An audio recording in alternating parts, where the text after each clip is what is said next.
نحمده ونصلي على رسوله الكريم اما بعد اعوذ بالله من الشيطان الرجيم بسم الله الرحمن الرحيم ولنبلونكم بشيء من الخوف والجوع ونقص من الاموال والانفس والثمرات وبشر الصابرين۔ پیارے دوستو، عزیز ساتھیو، اللہ رب العالمین کا بے حد شکر و احسان اور کرم ہے کہ اللہ تعالیٰ نے ہم سب کو ایک عظیم مجلس میں مجتمع فرمایا ہے، اور یہ ایسی عظیم مجلس ہے کہ فرماتے ہیں ایسی مجلس میں بیٹھنے والوں کے سیئات کو حسنات سے مبدل کر دیا جاتا ہے۔ یعنی جو لوگ ایسی مجلسوں میں، دین کی مجلسوں میں بیٹھتے ہیں، اللہ تعالیٰ ان کے گناہوں کو نیکیوں سے تبدیل کر دیتے ہیں، اور بار بار جو لوگ ایسی مجلسوں میں بیٹھتے رہیں تو اللہ رب العالمین ان کی مغفرت فرما دیتے ہیں۔ اللہ تعالیٰ ان تمام فضائل کے یقین کے ساتھ ہم سب کو بار بار ایسی مجلسوں میں بیٹھنے کی توفیق عطا فرمائے۔ دوستو، یہاں پہ کوئی وعظ و تقریر کرنا مقصد نہیں ہے۔ مقصد کیا ہے؟ یہ ایمان کا مذاکرہ ہے۔ صحابہ کرام رضی اللہ تعالیٰ عنہم اجمعین بھی ایمان کے مذاکرے کیا کرتے تھے، اور جس کا نتیجہ یہ تھا کہ صحابہ کرام رضی اللہ تعالیٰ عنہم اجمعین کا ایمان نہایت اونچے لیول کا تھا، اونچی سطح پر تھا۔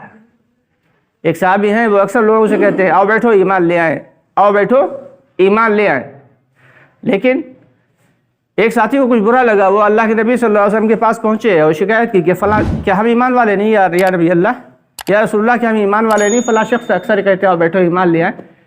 تو آپ صلی اللہ علیہ وسلم نے فرمایا، انہیں سمجھایا کہ در حقیقت ان کا مقصد یہ نہیں ہے کہ تو ایمان والے نہیں ہو، بلکہ ان کا مقصد یہ ہے کہ ایمان کا مذاکرہ ایمان والوں کو نفع دیتا ہے، کہ ایمان کی باتوں کو جتنا بولا جائے، ایمان کے بارے میں جتنا، ایمان کی باتوں کو جتنا سنا جائے، اور اللہ کی مخلوقات پر جتنا غور و فکر کیا جائے، اللہ تعالیٰ ایمان میں اتنا ہی اضافہ کرتے چلے جاتے ہیں۔ اللہ کے راستے میں جان، مال، وقت کا خرچ کرنا یہ ضروری ہے ایمان کے لیے۔ کچھ لوگ آئے اور اللہ کے نبی صلی اللہ علیہ وسلم کے دست مبارک پہ ایمان اسلام قبول کیا۔ چند لوگوں کا وفد تھا، تو اس کے بعد ایک صاحب نے فوراً یہ کہا کہ الحمدللہ اب تو ہم ایمان والے ہو گئے۔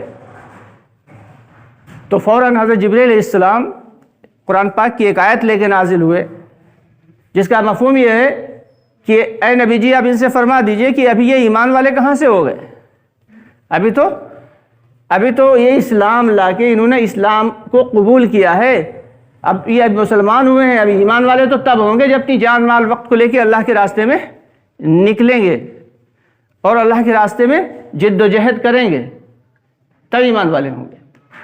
لیکن ہمیں دھوکہ یہ لگا ہوا ہے، کوئی نمازی ہے تو پکا دیندار، کوئی روزے دار ہے تو پکا دیندار، کسی شخص کو ٹوپی کرتا پہنے دیکھ لیا، ہاں بہت دیندار آدمی۔ اس دھوکے میں نہیں رہنا ہے۔ اللہ کے یہاں یہ ٹوپی، یہ کرتا اور یہ شلوار، اونچی شلوار، یہ کچھ نہیں دیکھی جائے گی۔ سب سے پہلے اللہ کے یہاں کیا دیکھا جائے گا کہ تم نے قرآن کو کتنا سیکھا اور اس پہ کتنا عمل کیا، اور تمہارے دل میں ایمان کتنا تھا، ایک اللہ سے ہونے کا یقین کتنا تھا، اور غیروں سے نہ ہونے کا یقین کتنا تھا۔ اس بات کی کوئی گارنٹی نہیں ہے کہ ٹوپی کرتا اور اونچی شلوار بس یہ کافی ہے، نہیں، یہ مسلمان ہونے کا ایک لباس ہے۔ اسلام اور ایمان دو الگ الگ چیزیں ہیں۔ اسلام ظاہر ہوتا ہے، ایمان ظاہر نہیں ہوتا۔ اسلام کیا ہے کہ ہمارا پہناوا ایسا ہو، لوگ دیکھیں گے ہاں الحمدللہ یہ مسلمان ہے۔ اسلام کیا ہے کہ ہم مسجد میں آئے، نماز پڑھے، یہ ایک مسلمان کی نشانی۔ روزہ رکھا، یہ مسلمان کی نشانی۔ حج کے لیے گئے، مسلمان کی نشانی۔ ایمان کی نشانی کیا ہے؟ ایمان کا پیمانہ کیا ہے؟ تو ایمان کا پیمانہ یہ نبی پاک صلی اللہ علیہ وسلم نے فرما دیا کہ جب بھی حدیث شریف کا مفہوم ہے باقاعدہ، جب بھی تم کوئی برا کام ہوتا ہوا دیکھو تو اسے اپنے ہاتھ سے روک دو۔ یہ ایمان کا اول نمبر کا درجہ ہے۔ کوئی گناہ کا کام ہوتا ہوا دیکھا، اسے اپنے ہاتھ سے روک دیا، یہ غلط، ختم کرو، اس سے ہٹک۔ یہ ایمان کا اول درجہ ہے۔ دوسرا درجہ کیا ہے کہ اگر اتنی سخت نہیں ہے، اتنی بھی سخت نہیں ہے، تو کم از کم اسے اپنی زبان سے روک دو، بھائی یہ جو تم کر رہے ہو یہ ہے غلط، یہ کام جو کر رہے ہو یہ غلط ہے، یہ نہیں ہونا چاہیے۔ زبان سے کہہ دیا، یہ ایمان کا دوسرا درجہ۔ اس کے علاوہ ایک تیسرا درجہ بھی ہے جو سب سے ہلکا، سب سے نچلی پاودان پہ، کہ اسے کم از کم دل سے برا سمجھو، لیکن افسوس کی بات تو یہ ہے ہم لوگ اس تیسرے درجے پر بھی نہیں ذرا غور کریں کہ کہیں گناہ کا کام ہوتا ہوا دیکھتے ہیں تو کیا واقعی ہمارا دل میں کڑھن ہوتی ہے؟ اگر ہوتی ہے تو ہیں ایمان والے، اگر نہیں ہوتی، بلکہ گھر میں ٹی وی چل رہا ہے، ایک دن چل رہا ہے، باپ آیا اسے تھوڑا سا اچھا نہیں لگا، دوسرے دن چل رہا ہے، اب زیادہ جھگڑا کرے گا تو بچے ناراض ہو جائیں گے، بیوی جھگڑا کر کے گھر چلی جائے گی، اب وہ پھر تھوڑے دن کے بعد خود ہی بیٹھ کے دیکھنے لگا، تو کیا ہوا؟ یہ ایمان کے تیسرے درجے سے بھی نیچے پہنچ گیا۔ ابھی تک تو وہ تیسرے درجے پہ تھا لیکن خود بھی شامل ہو گیا تو وہ اس کی برائی اس کے دل سے نکل گئی۔ باطل کی طاقتیں یہی چاہ رہی ہیں، باطل کی طاقتیں یہی چاہ رہی ہیں کہ گناہ کو اتنا عام کر دو، اتنا عام کر دو کہ گناہ کو تھوڑے دن کے بعد لوگ گناہ سمجھنا ہی چھوڑ دیں۔ آپ غور کریں، جو ٹی وی کے اوپر پہلے پروگرام آتے تھے اور اب جو پروگرام آتے ہیں باپ بیٹے سب بیٹھ کے آرام سے دیکھتے ہیں۔ پہلے اگر چھوٹا سا کوئی ایسا چیز آئی تو فوراً باپ اٹھ کے چلا جاتا تھا، اور اب ایسے ایسے فحش بات چیزیں چلتی ہیں، وہ سب بیٹھے دیکھ رہے کیا ہے؟ یہ ایمان ہے دوستو۔ تو اس لیے ہم سب کی ذمہ داری یہ ہے کہ ہم خود بھی اپنے آپ کو مضبوط کریں اور اپنے گھر والوں کو بھی ایمان کے اعتبار سے مضبوط کریں۔ مسلمان ہونا اس پر کوئی بھی اللہ کا وعدہ نہیں ہے، کوئی وعدہ نہیں ہے۔ ہاں ایمان پہ وعدے ہیں، یا ایھا الذین آمنوا، ایمان پہ وعدے، ہر جگہ اللہ نے جتنے بھی وعدے کیے ہیں سارے کے سارے ایمان پہ۔ اور ایمان دکھائی نہیں دیتا، اسلام دکھائی دیتا ہے، نظر آتا ہے، ایمان نظر نہیں آتا۔ ابھی جو قرآن پاک کی آیت کریمہ پڑھی وَلَنَبْلُوَنَّكُمْ بِشَيْءٍ مِّنَ الْخَوْفِ وَالْجُوعِ، تو ایمان اتنی آسانی سے آتا بھی نہیں ہے۔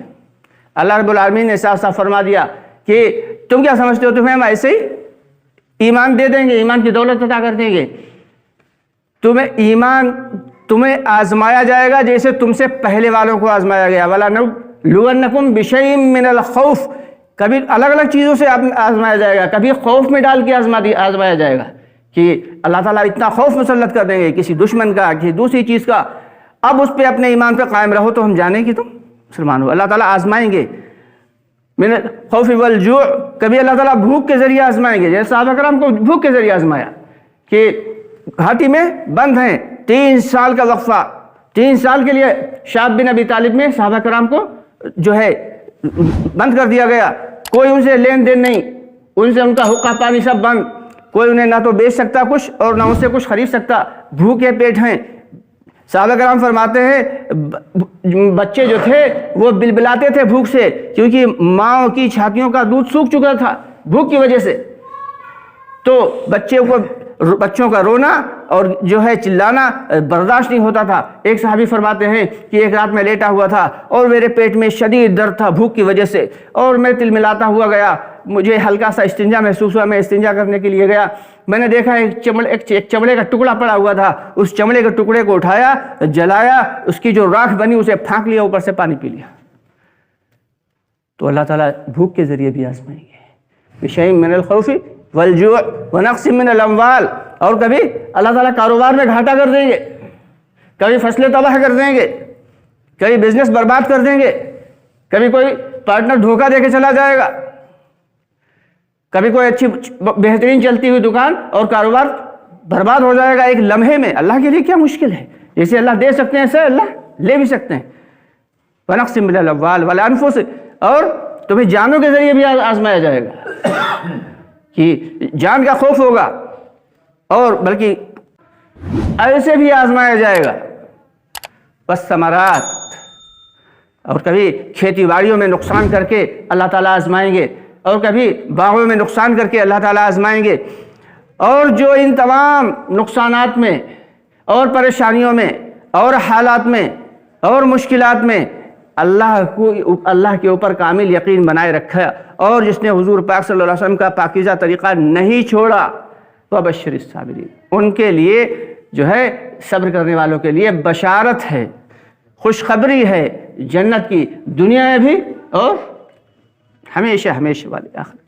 تو دوستو ہم سب کی ذمہ داری یہ ہے کہ اپنے ایمان کے لیے فکر مند ہوں، اپنے لیے بھی، اپنے گھر والوں کے لیے بھی، کیونکہ سب سے مقدم ذات اپنی ہے، اپنے لیے، اپنے گھر والوں کے لیے اور اپنے اہل و عیال کے لیے، اور پوری امت مسلمہ کی فکر کریں کہ جتنے بھی غیر ایمان والے ہیں اللہ تعالیٰ سب کو ایمان کی دولت سے نوازے، اور جتنے بھی ایمان والے ہیں سب کو ایمان کی حقیقت سے نواز دے۔ کریں گے نا انشاءاللہ؟ اللہ تعالیٰ ہم سب کو کہنے سننے سے زیادہ عمل کی توفیق عطا فرمائے۔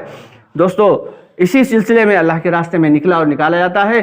سب سے پہلے کوشش یہ کرنا ہے کہ ہم جن کے 3 مرتبہ 4 ماہ لگ گئے ہیں وہ 5 ماہ کا ارادہ کریں۔ بیرون کے لیے کون کون تیار ہے؟